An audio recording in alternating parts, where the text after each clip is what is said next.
सो अगर हम बात करें, हमारा टॉपिक आज का है the cell the unit of life, है ना। तो कहने का मतलब cell the unit of life कहने का मतलब क्या है कि सेल एक स्ट्रक्चर है, एक कंपोनेंट है जिसके बेसिस पे आगे फॉर्मेशन होते हैं। या तो सेल इटसेल्फ अपना वो एग्जिस्टेंस रखेगा और वही एग्जिस्टेंस रख करके सेल जो है वो क्या करेगा, मल्टी सेलुलर ऑर्गेनिज्म का भी फॉर्मेशन करेगा। यानी कहने का मतलब कोई भी लिविंग होगा उसमें सेल प्रेजेंट होना मैंडेटरी है। यानी कोई भी लिविंग होगा वो सेल प्रेजेंट ही रहेगा और नॉन लिविंग में क्या होंगे, सेल एब्सेंट रहेंगे। अगर हम बात करते हैं लिविंग ऑर्गेनिज्म की, तो लिविंग ऑर्गेनिज्म दो टाइप के होते हैं, एक तो सिंगल सेल से बने होते हैं और एक मल्टीपल सेल से बने होते हैं। तो सिंगल सेल की अगर हम बात करें तो सिंगल सेल जिसको हम क्या बोलते हैं, यूनिसेलुलर, और मल्टीपल सेल से बने होते हैं जिसको हम क्या बोलते हैं, मल्टी सेलुलर। तो सिंगल सेल से जो बने होते हैं उसको हम बोलते हैं यूनिसेलुलर। तो यूनिसेलुलर का एक एग्जाम्पल है अमीबा, और मल्टी सेलुलर का एग्जाम्पल हम ले सकते हैं plant cell and animal cell. अगर हम देखें कि क्या यूनिसेलुलर ऑर्गेनिज्म, एक यूनिसेलुलर ऑर्गेनिज्म की अगर हम बात करें जो कि सिंगल सेल से बने हुए हैं, क्या है ये, सिंगल सेल से बने हुए हैं। इसका एग्जाम्पल हमने लिया था अमीबा, बहुत ही जबरदस्त एग्जाम्पल है अमीबा। तो यूनिसेलुलर ऑर्गेनिज्म हैव कैपेसिटी और आर कैपेबल ऑफ, पहला तो है इंडिपेंडेंट एग्जिस्टेंस और दूसरा है performing essential function of life. तो इसके performing essential function of life कहने का मतलब क्या होता है कि जो भी एक लाइफ के लिए ज़रूरी है वो सारे के सारे चीज़ें क्या होती है, एक सेल कंपोनेंट में रन करता है। अगर हम देखें, जैसे मान लेते हैं कि ये हमारा एक सेल है, ठीक है? अब इस सेल में सेंट्रल एटम क्या है, सेंट्रल एटम है न्यूक्लियस। अब इसी सेल में क्या होते हैं कि जो इसेंशियल फंक्शन है किसी भी लिविंग ऑर्गेनिज्म का, इसेंशियल फंक्शन की अगर बात करें तो किसी भी लिविंग ऑर्गेनिज्म का इसेंशियल फंक्शन जो होता है, सबसे इंपॉर्टेंट फंक्शन जो होता है किसी भी लिविंग ऑर्गेनिज्म का, वो क्या होता है, वो होता है आपका metabolism.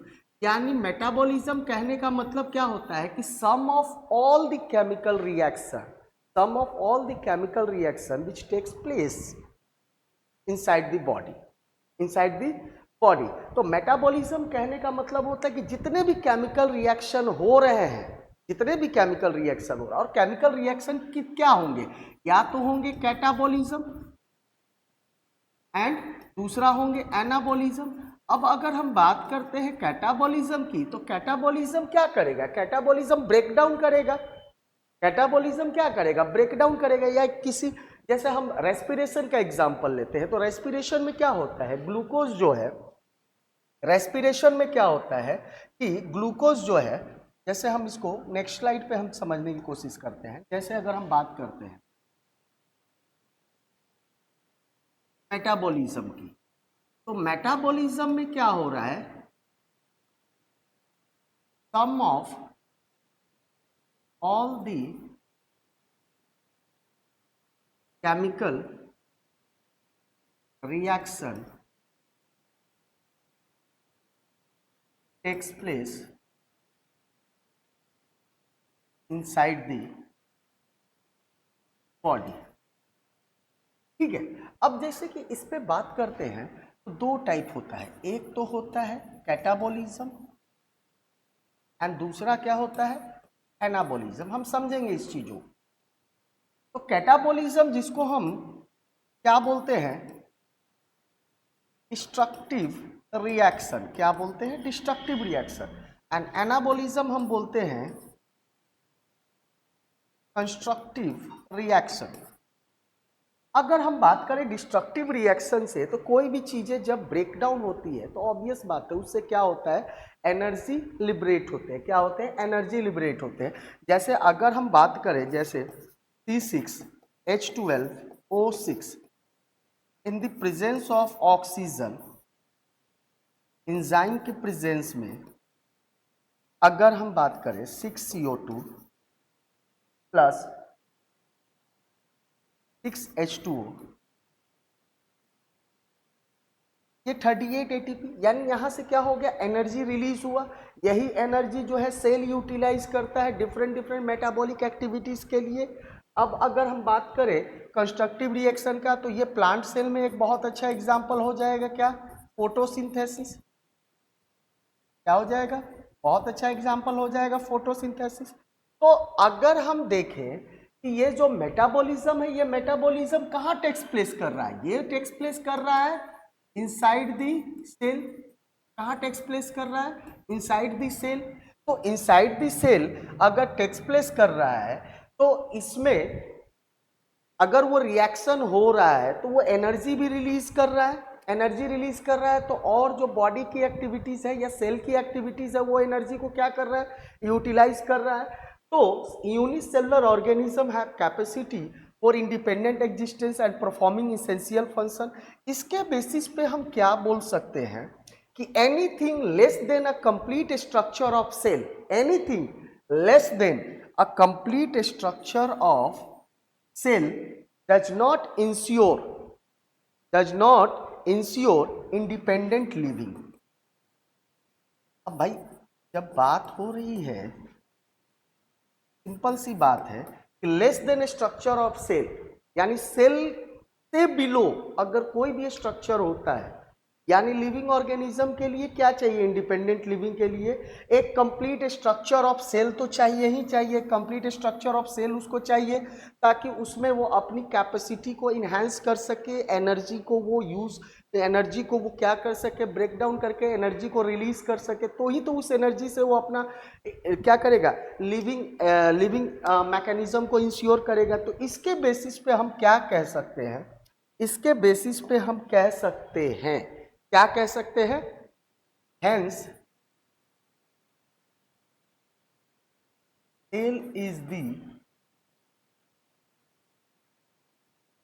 Structural and functional unit of life. इसके बेसिस पे क्या कह सकते हैं कि cell is the structural and functional unit of life, यानी कोई भी लिविंग ऑर्गेनिज्म हो उसमें कम से कम एक सेल तो होना ही चाहिए। बात समझ में आई। अब देखिए, अब बात करते हैं सेल को फर्स्ट टाइम किसने ऑब्जर्व किया था, ठीक है। तो basically cell was discovered by Robert Hooke. अब सेल को डिस्कवर किसने किया था, रॉबर्ट हुक ने डिस्कवर किया था। लेकिन एक्चुअल में क्या था कि रॉबर्ट हुक ने किस पे वर्क किया था, डेड सेल पे वर्क किया था। अब जब डेड सेल पे वर्क किया था तो उसने क्या देखा, इस तरीके का फॉर्म लाइक स्ट्रक्चर, एक कंपार्टमेंट लाइक स्ट्रक्चर का उसने देखा था, ये सारी स्ट्रक्चर उसने देखा था। तो बेसिकली जब डेड सेल पे उसने, रॉबर्ट हुक ने वर्क किया, तो डेड सेल पे वर्क किया था, तो ये तो कॉर्क सेल था। कॉर्क सेल कहने का मतलब क्या हो गया, प्लांट कॉर्क सेल। तो बेसिकली अगर हम बात करें तो रॉबर्ट हुक ने इस चीजों को, यानी आउटर स्ट्रक्चर ऑफ सेल देखा था, जिसको हम कंसीडर करते हैं cell wall.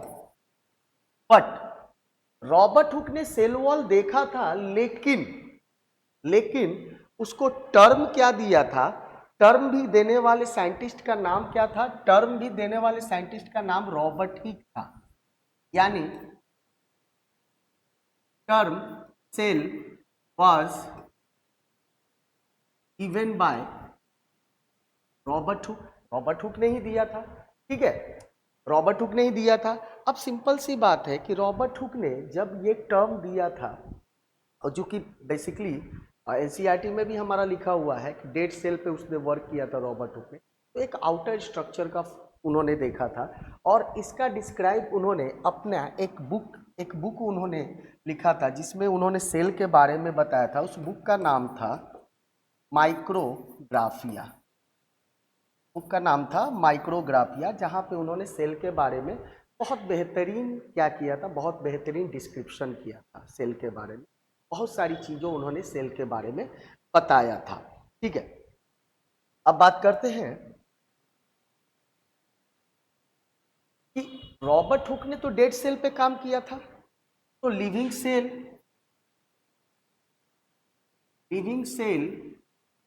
First seen by, living cell को पहली बार किसने देखा? तो living cell first seen by Anton van, किसने देखा था? एंटोन वैन, किसने देखा था? एंटोन वैन ल्यूवेनहुक ने देखा था फर्स्ट टाइम। किसने देखा था? First living cell first time seen by Anton van Leeuwenhoek.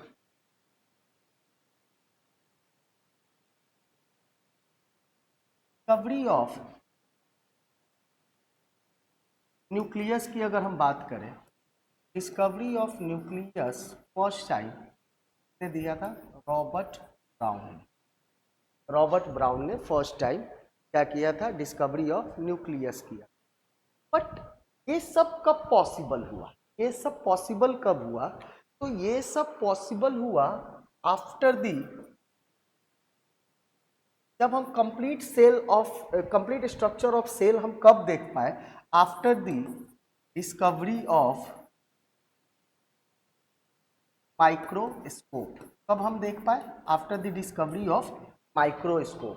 तो after the discovery of microscope की अगर हम बात करें, तो after the discovery of microscope की तो फर्स्ट टाइम जो माइक्रोस्कोप आया था वो क्या था? थोड़ा सा इसके बारे में भी जान लेते हैं। Phase contrast microscope, phase contrast microscope. तो फेज कॉन्ट्रास्ट माइक्रोस्कोप देने वाले साइंटिस्ट का नाम था,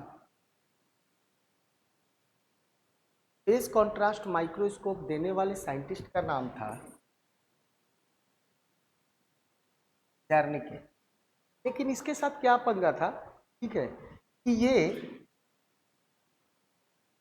study of cell without staining, तो कुछ सेल ऑर्गेनल इतने छोटे हुआ करते थे कि जिनको स्टेन की जरूरत पड़ती थी।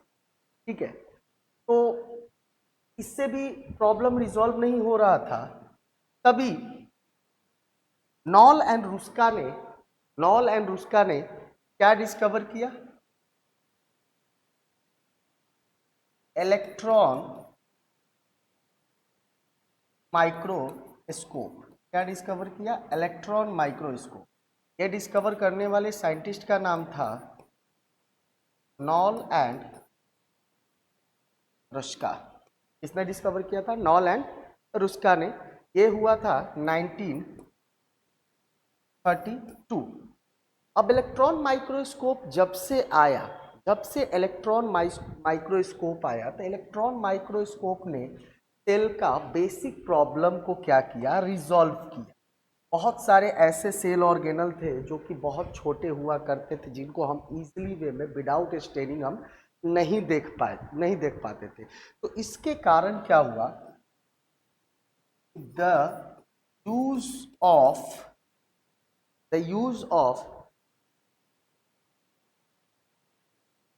concept of physics and chemistry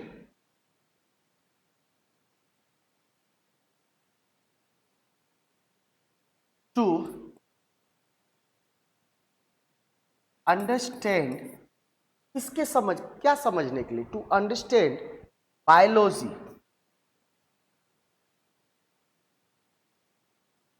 इसका कॉन्सेप्ट लेकर के, फिजिक्स एंड केमिस्ट्री को कॉन्सेप्ट लेकर के क्या समझना है? बायोलॉजी समझने के लिए। तो एक नया ब्रांच आया जिसको हम क्या बोलते हैं? इज कॉल्ड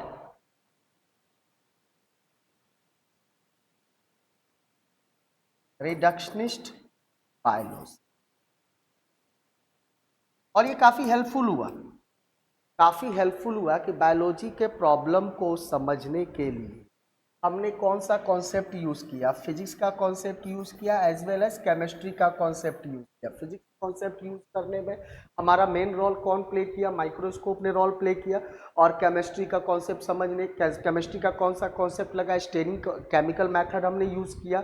तो हम बेहतरीन तरीके से बायोलॉजी यानी सेल को समझ पाए, तो उसको हमने क्या नाम दिया, रिडक्शनिस्ट बायोलॉजी नाम दिया। और इसी को हम कहीं कहीं आप देखने को मिलेगा कि इसी को बोला जाता है physio chemical approach. Physio chemical approach इसी को बोला जाता है। ठीक है, तो ये तो काफ़ी चीज़ों में हेल्प किया। After the discovery of electron microscope, cell के बेसिकली जितने भी स्ट्रक्चर बाकी थे स्टडी करने के लिए वो पॉसिबल हुआ। अब नेक्स्ट है, बात करते हैं सेल थ्योरी की। तो नेक्स्ट अगर हम बात करते हैं सेल थ्योरी की, अब बात करते हैं नेक्स्ट सेल थ्योरी की। तो cell theory given by Schleiden and Schwann कब दिया था, 1838 और 39 के बीच। इन दोनों, ये दो साइंटिस्ट थे सेलेडिन एंड श्वान। तो बेसिकली सेलेडिन जो थे, इनका पूरा नाम क्या था, सेलेडिन का पूरा नाम था मैथियास एम सेलेडिन, हमको बोलते हैं मैथियास या मैथिस सेलेडिन, या फिर इसी को हम क्या बोलते हैं शॉर्ट फॉर्म में एम सेलेडिन। ये बेहतर रहता है M सेलेडिन।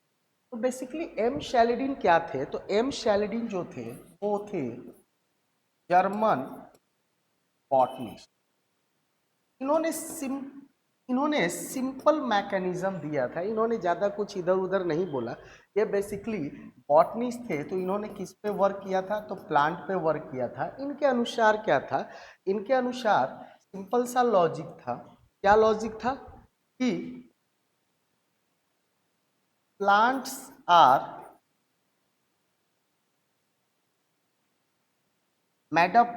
plants are made up of different types of cells. Plants are made up of different types of cells, and cell form the tissue of plants. ये सिंपल सा मैकेनिज्म, एक simple सा बात बोल के ये खत्म की अपना कहानी कि plants are made up of different types of cell, और cells form tissue of plant. Basically main जो कॉन्सेप्ट प्ले किए थे वो प्ले किए थे थियोडोर स्वान ने। क्या कॉन्सेप्ट इन्होंने प्ले किया था थियोडोर स्वान ने 1839 में, क्या कॉन्सेप्ट इन्होंने प्ले किया था। बेसिकली श्वान जो थे वो क्या थे, ब्रिटिश जूलॉजी थे। देखो ये कंफ्यूजन होता है क्या कि जब ये जूलॉजिस्ट थे तो ऑब्वियस बात है ये एनिमल्स पे काम किए होंगे। नहीं, ये एनिमल्स के साथ साथ कुछ प्लांट्स पे भी इन्होंने वर्क किया था। तो इनका जो क्रेडिट जाता है वो एनिमल्स के साथ साथ इन्होंने प्लांट्स पे भी वर्क किया। ऐसा नहीं है कि जूलॉजिस्ट थे तो ये केवल एनिमल्स पे ही काम किया, ये एनिमल्स के साथ साथ प्लांट्स पे भी वर्क किया। एनिमल्स में इन्होंने क्या बोला था, एनिमल्स में सिंपल सा इन्होंने एक स्टेटमेंट दिया था कि आउटर बाउंड्री यानी एनिमल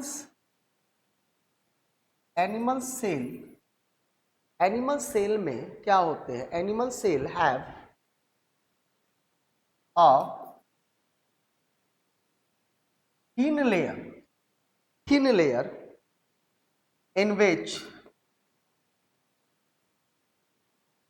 क्या होते हैं, इन विच नहीं, animal cell have a thin layer which is today known as plasma membrane. Animal cell have a thin layer. तो ये थिन लेयर क्या था? ये थिन लेयर जो सेल का था वो थिन लेयर ये आउटर बाउंड्री था। तो इन्होंने क्या कंसीडर किया? इन्होंने कंसीडर किया तो हम क्या बोलते हैं? ईएम, है ना। एनिमल सेल में इन्होंने ये बोला कि animal cell have a thin layer, thin outer layer, है ना। थिन लेयर कहने का मतलब क्या बोला इन्होंने? आउटर लेयर बोला। और ये आउटर लेयर को हम क्या कंसीडर किए? जिसको हम आज क्या जानते हैं? इसको हम आज जानते हैं प्लाज्मा मेम्ब्रेन। प्लांट में इन्होंने क्या दिया? Plant cells have outer layer that is known as cell wall. Plant cell के बारे में भी इन्होंने बताया कि plant cell have outer layer जिसको हम क्या बोलते हैं? Cell wall. या सिंपल सा इस लैंग्वेज में भी बोल सकते हैं कि श्वान ने इस लैंग्वेज में भी बोला, क्या बोला कि plant cell have cell wall as its outer boundary. ठीक है। अब श्वान ने इन दोनों को मिला करके श्वान ने एक क्या दिया? एक कॉन्सेप्ट दिया। ठीक है। श्वान ने क्या बोला? जिसको हम क्या बोलते हैं? हाइपोथेसिस ऑफ श्वान। इसको हम क्या बोलते हैं? हाइपोथेसिस ऑफ श्वान। इन दोनों प्लांट और एनिमल को मिला के उन्होंने एक हाइपोथेटिकल बात बोली। वो हाइपोथेटिकल बात क्या बोला? वो हाइपोथेटिकल बात थी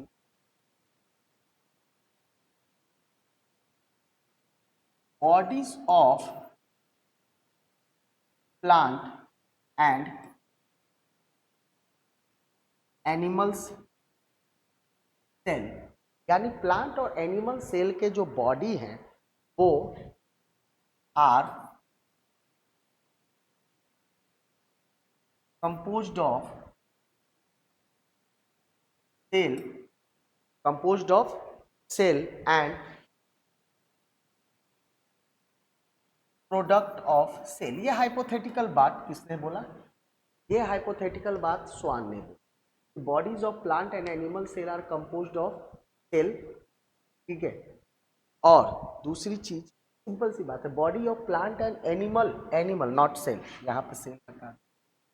हाँ, animals are composed of cell and product of cell. ये क्या था? इन्होंने जस्ट एक हाइपोथेटिकल बात इन्होंने बोला।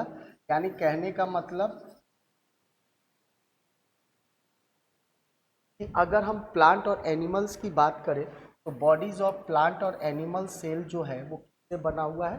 वो सेल से या सेल के प्रोडक्ट से बना हुआ है। साथ साथ में इन्होंने एक और भी चीज बोला कि presence of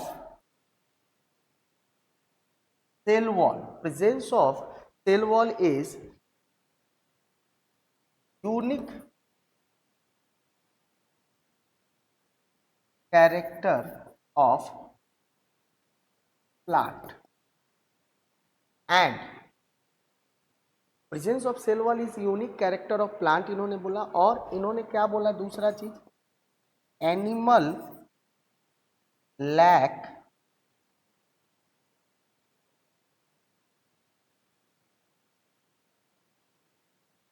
cell wall.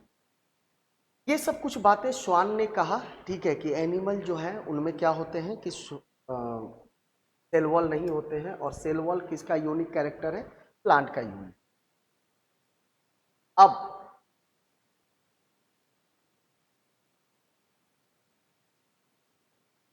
चैलेडिन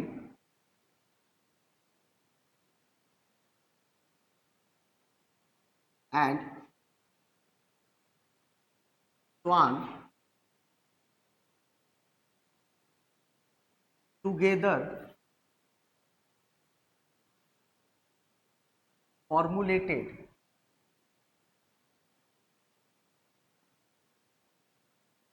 cell theory. Schleiden and Schwann दोनों ने एक साथ क्या दिया? सेल थ्योरी दिया। और ये हम पहले भी बता चुके हैं। कब दिया? 1838 से।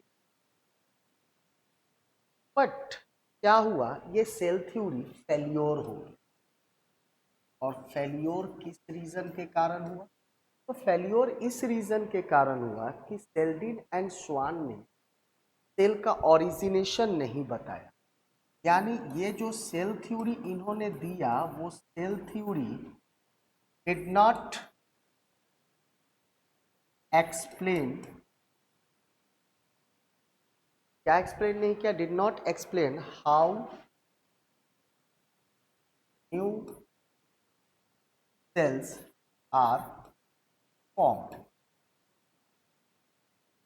ये इसका सबसे बड़ा ड्रॉबैक हुआ। ये क्या हुआ? इसका सबसे बड़ा ड्रॉबैक हुआ। अब इस ड्रॉबैक के कारण क्या हुआ कि एक नए साइंटिस्ट आए जिनका नाम था रूडोल्फ वर्च्यू। एक नए साइंटिस्ट आए जिनका नाम था रूडोल्फ वर्च्यू। इन्होंने, रूडोल्फ वर्च्यू ने 1855 में इन्होंने एक कॉन्सेप्ट दिया। क्या कॉन्सेप्ट दिया? इन्होंने एक स्टेटमेंट बोला, ओमनिस सेलुला ई सेलुले। इन्होंने एक कॉन्सेप्ट दिया, ओमनिस सेलुला ई सेलुले, ई सेलुला। ध्यान दीजिएगा, है ना। ये एक उन्होंने एक कॉन्सेप्ट दिया। इसका मतलब था, इसका सिंपल सा मतलब क्या था? ये जो कॉन्सेप्ट रूडोल्फ वर्च्यू ने दिया, ओमनिस सेलुला ई सेलुला, है ना, इसका मतलब था all cell arise from its pre existing cell. यानी all cell arise from its pre existing cell. ठीक है। इस ओमिनस सेलुला ई सेलुला को ही हम क्या बोलते हैं? Cell lineage theory. क्या बोलते हैं? Cell lineage theory. तो इस थ्योरी के बाद, हालांकि रूडोल्फ वर्च्यू ने प्रूफ नहीं किया था, यह भी एक हाइपोथेटिकल ही बात थी कि all cell arise from its pre existing cell. इसका कोई प्रूफ इन्होंने नहीं बताया था, यह भी एक हाइपोथेटिकल उन्होंने कॉन्सेप्ट दे दिया कि ओमिनस सेलुला ई सेलुला, ठीक है, all cell arise from its pre existing. लेकिन उस टाइम के लिए ये चीजें एक्सेप्टेबल हो गई, तो वर्च्यू को ही क्रेडिट जाता है।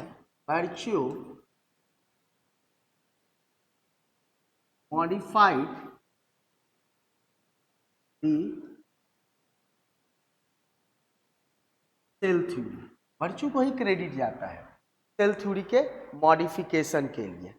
ठीक है, मॉडिफाइड दी सेल थ्योरी। और इसको यानी कह सकते हैं कि उन्होंने भी तो कोई प्रूफ नहीं दिया था ना, यानी आप कह सकते हैं कि हाइपोथेसिस ऑफ सेल थ्योरी। और ये हाइपोथेसिस ऑफ सेल थ्योरी देने वाले साइंटिस्ट का नाम क्या था? सेल्डिन एंड स्वान, है ना। हाइपोथेसिस ऑफ सेल थ्योरी कहने का मतलब, ठीक है, यानी हाइपोथेसिस इन्होंने दिया, सेल्डिन एंड स्वान जो दिए उसी को इन्होंने क्या किया? मॉडिफाइड किया, जिसको हम क्या बोलते हैं? मॉडर्न सेल थ्योरी, या इसी को बोलते हैं सेल प्रिंसिपल, या इसी को बोलते हैं सेल डॉक्ट्राइन। ये बेसिकली जो है कॉन्सेप्ट जो है सेल थ्योरी को मॉडिफाइड करने वाले कौन थे? सेल्डिन एंड स्वान ने भी तो हाइपोथेटिकल बात बोला था, और उसी को मॉडिफाइड किसने किया था? वर्च्यू ने मॉडिफाइड किया था। तो फाइनल उन्होंने क्या बोला? फाइनल जो मॉडर्न सेल थ्योरी निकल के आया, फाइनल मॉडर्न सेल थ्योरी क्या निकल के आया? पहला इसमें पॉइंट आया, all living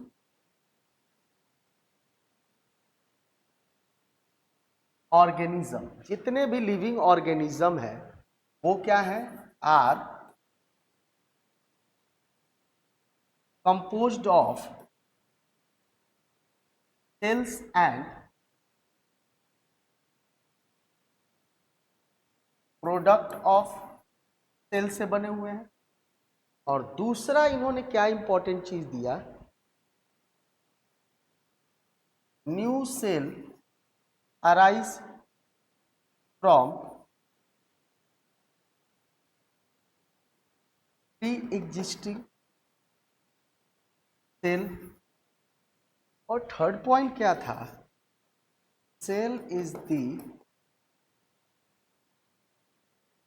structural and functional unit of life. तो मॉडर्न सेल थ्योरी तो हमारा यही था, है ना, कि all living organism are composed of cell and product of cell, है ना, सेल से बने होते हैं या सेल के प्रोडक्ट से बने होते हैं। और new cell arise from its pre existing cell and cell is the structural and functional unit of life, है ना। तो ये तो एक सेल थ्योरी का कॉन्सेप्ट समझ में आया।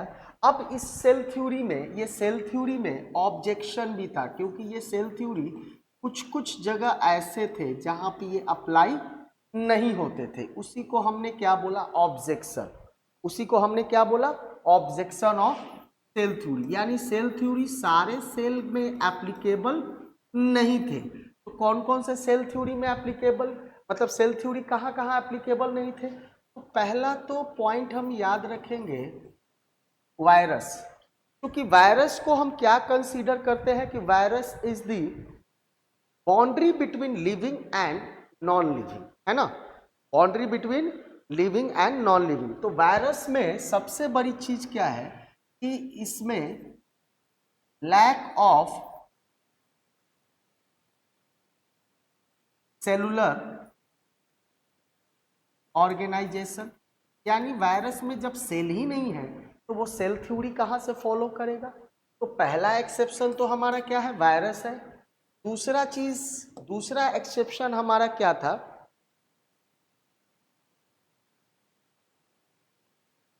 Prokaryotic cell. तो जैसा हमको मालूम है कि प्रोकैरियोटिक्स में क्या होते हैं कि nucleus is not well developed. अब जब न्यूक्लियस ही वेल डेवलप नहीं होंगे, न्यूक्लियस ही वेल डेवलप नहीं होंगे, ठीक है। और दूसरा चीज क्या है, लैक ऑफ सेलुलर ऑर्गेनल। यानी ये सेल से तो बना हुआ है लेकिन वो सेल क्या है, वेल डेवलप सेल नहीं है, ठीक है, वेल डेवलप नहीं सेल है। तो दूसरा एक्सेप्शन हमारा क्या है, prokaryotic cell. Third one is क्या,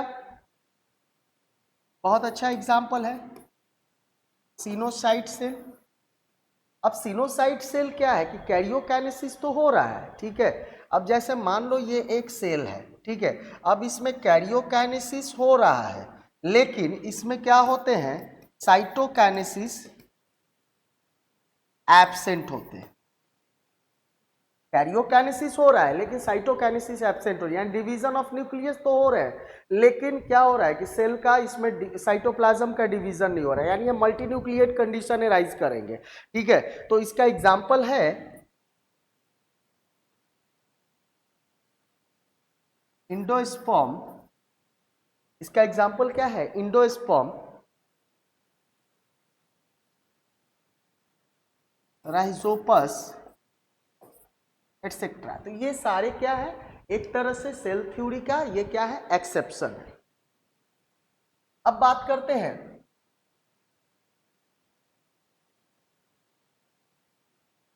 सेल टाइप की। तो हमको मालूम है दो टाइप के सेल होते हैं, प्रोकैरियोटिक, एक मिनट, सेल टाइप जो होते हैं, हाँ, प्रोकैरियोटिक सेल होते हैं और दूसरा होता है यूकैरियोटिक सेल। और इन दोनों का एक मिक्स कैरेक्टर होता है जिसको हम बोलते हैं मेसोकैरियोटिक सेल। ठीक है, तो ये जो बेसिकली हमारे एनसीईआरटी में दो टाइप का ही दिया है, prokaryotic cell and eukaryotic cell. Third जो होता है इन दोनों का मिक्सिंग जिसको हम बोलते हैं मेसोकैरियोटिक सेल। ठीक है, वैसे अगर हम बात करें तो सेल जो है बेसिकली दो टाइप के, और दो टाइप के होते हैं on the basis of number of cell, unicellular and multicellular.